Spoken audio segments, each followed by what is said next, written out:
গতকালকে কি ঘটেছিল এই বিষয়ে আপনি অবগত আছেন কিনা আপনার কাছ থেকে একটু জানতে চাই। গতকালকের ঘটনাটা কিভাবে আপনাদের এই রণক্ষেত্র তৈরি হয়েছিল এই বিষয়টা আপনার কাছ থেকে জানতে চাই। প্রাথমিক পর্যায়ে কোনো একটা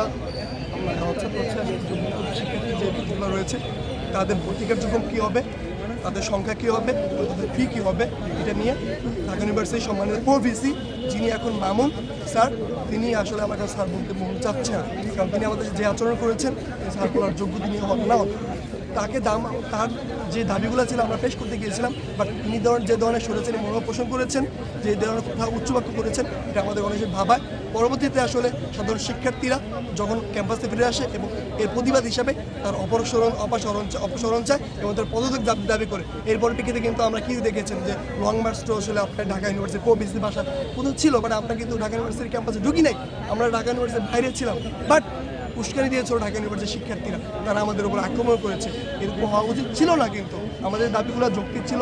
তিনি যদি ক্ষমা চাইতেন, তিনি যদি আমাদের কাছে বলতেন যে ভাই আমি দুঃখ প্রকাশ করেছি, মাপ চাইতেন শুরুতে, এটা যদি এত দূর গড়াতো না, তিনি কী করেছেন সর্বশেষ একটা জায়গায় এসে তিনি দুঃখ প্রকাশ করেছেন, তিনি মাপও চান নাই।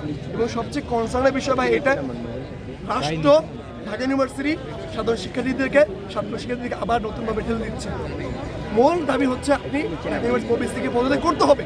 যদি পদত্যাগ না করে বারংবার কর্মসূচি আসবে, বারংবার সায়েন্স ক্লাব নীলকে দখল করা হবে, বারংবার এমনও হতে পারে যে আপনার এমনও আমি যদি বলি যে ডিএমপি কমিশনার তার কর্মসূচি হতে পারে।